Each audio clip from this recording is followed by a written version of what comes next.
Hey guys, welcome back. This is part 3 of how I paint with these realistic fur textures. This is the painting that we are working with here. As you know, I've mentioned before, it's important to keep that in mind what our eventual goal is. Anyway, I am going through the process of how I'm going to create the fur in this particular tutorial. I got a little bit of it sped up, but I promise you I'm going to give you quite a bit of information in this video. So anyway, let's roll with it. All right, I started out with my light base color, and that color is a little bit of burnt sienna, a little bit of white, or a bit of white, and a little bit of blue violet to desaturate that. And I mean just a little tiny bit of blue violet. The blue being the opposite of the burnt sienna on the color wheel, pretty much. So what you're going to notice here is as you're away from that forefront eye, that there is, not near as much texture going on here.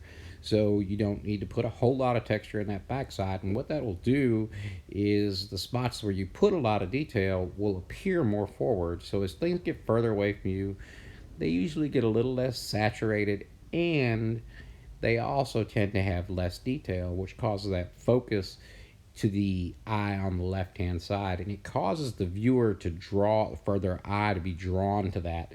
And I exaggerated what's on the photo just a little bit, and it makes people's eyes see what you want them to see.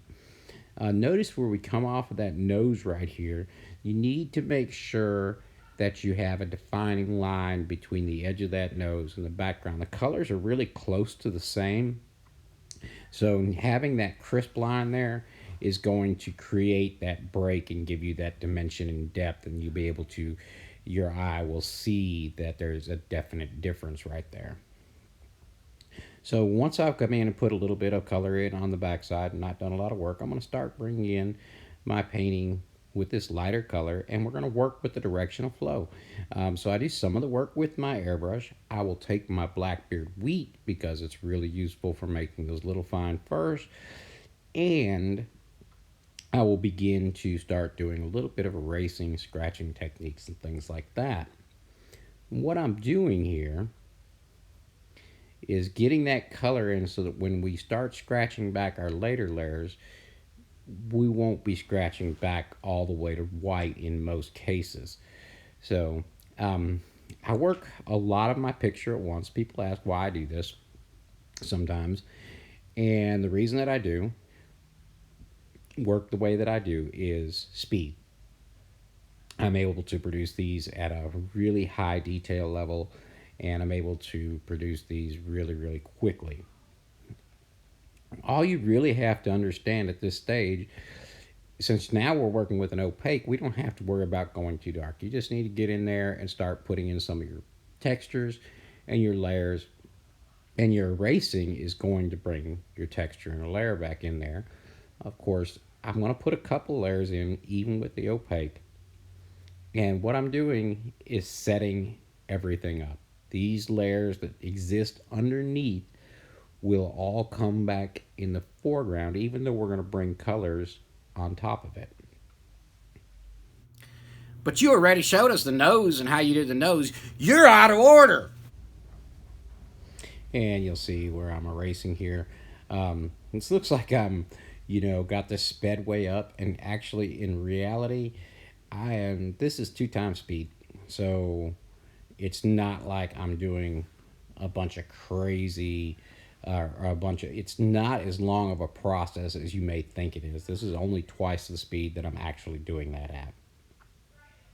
Once I get that base layer in, notice how I'm matching up that other color. See that other color right there? I made a mix just a little bit darker by adding just a little bit more of that blue violet, just a tiny bit more. Made that a little bit darker, and I'm going to start filling in some of those darker tones. And I'll go through here, and mostly I'll work that with an airbrush and fill in those darker tones. This is real speed right here, what I'm doing with the airbrush right now. So notice I'm not spraying really heavy. I'm going carefully and following those creases and those spots that are deeper in that will show up later. I will add those in throughout each of the spot that I recognize. Looking around, I like to work this way because I keep the same mix in my cup and I'm not in a constant state of changing colors. As we get in over here by the nose, you'll see that the direction of the fur twists in multiple directions. So what I'm doing here is I'm actually just laying those in. I'll do a little bit of erasing right there, but mainly I'm putting some small hairs. They're little tiny dagger strokes.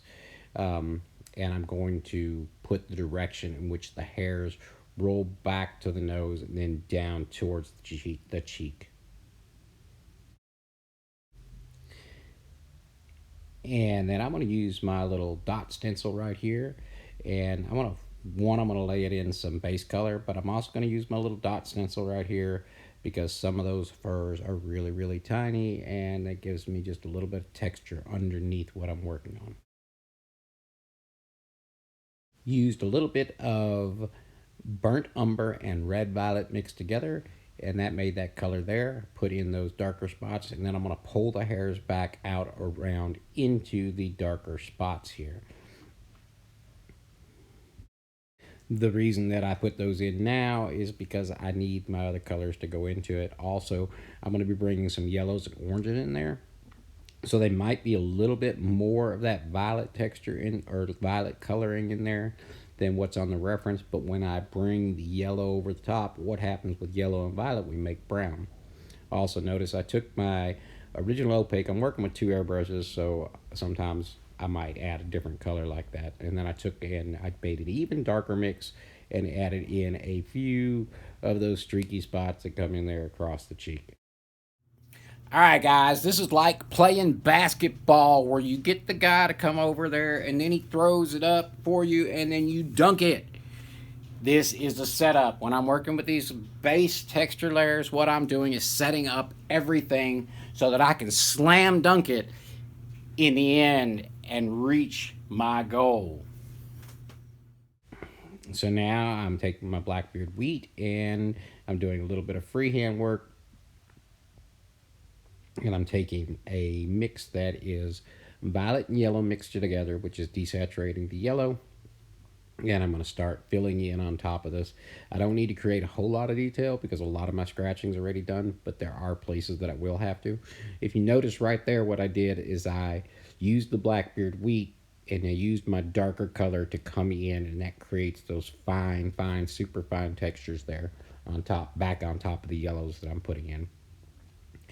Mix that just a little bit more to the orange side, and I'm going to go through here and start laying in colors. Of course, I'm going to have deeper, darker color spots and spots that aren't. So I'm working with transparents now.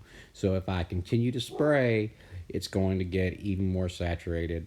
But with these yellows and umbers and sienna colors, you really don't run the risk of going too dark too fast unless you're just being, hammering it on.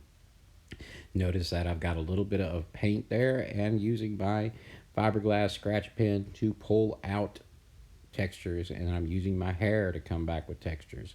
There'll be a little bit of back and forth play with some of my colors. I'll put these yellows in and keep working. Notice where the fur goes off into white and there's some shadows down there. I'm letting some overspray run off into that. It's important for you guys to know, that you have to have paint to work with. If you're going to do any scratching, of course, you've got to put some paint down. And, allowing that overspray, the overspray is actually going to be your friend, because what you're going to do is pull those textures back out into the yellow sections. Now I'm doing quite a bit of scratching here. This is sped up a little bit faster. I want you to notice that I'm following a general direction and length of my fur, but I don't want all my hairs to be exactly coming from the same direction. You need to alter them slightly, a little bit up and a little bit down, twisting them, turning them a little bit to create some of that realism. You don't have to follow exactly what's on the reference, but you do have to have that general direction of flow. Again, I just color matched right there, that darker color, and that is a red, violet, and umber mix like we were using earlier. And we're going to start bringing that in, all those little tiny spots. and we're going to use that to glaze over this painting, and we're going to have to do some back and forth. It's going to get a little bit more color than what you see right now, but this is generally how I'm working.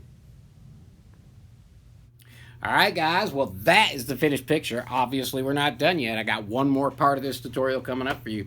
For those of you who do not know me, I am Bill Kennedy with W. Leon Artistry, but most likely you have watched the part 1 and part 2 of this if you got this far. If you haven't watched part 1 and part 2 and you're new here, hey, you guys want to learn more about what's going on, hit the subscribe button, the notification bell, and make sure that your notifications are turned on in YouTube. So, if you guys like the video, as always, please, I ask you to give me the thumbs up and leave some comments down below and tell me what you think. If you have questions about what we talked about today, comments down below are the place to go for it. And of course, I always have affiliate links down in the description below, as you guys know. And, you know, those that want to help me, you know, I got a Patreon page. Y'all can donate to me. I do not have Patreon exclusive content right now. That will be coming in the very near future. However, for now, if you want to help the channel out, that's one way you can do it. Anyway, guys, I'm going to get off here. Y'all have a great one, and I will see you with the next part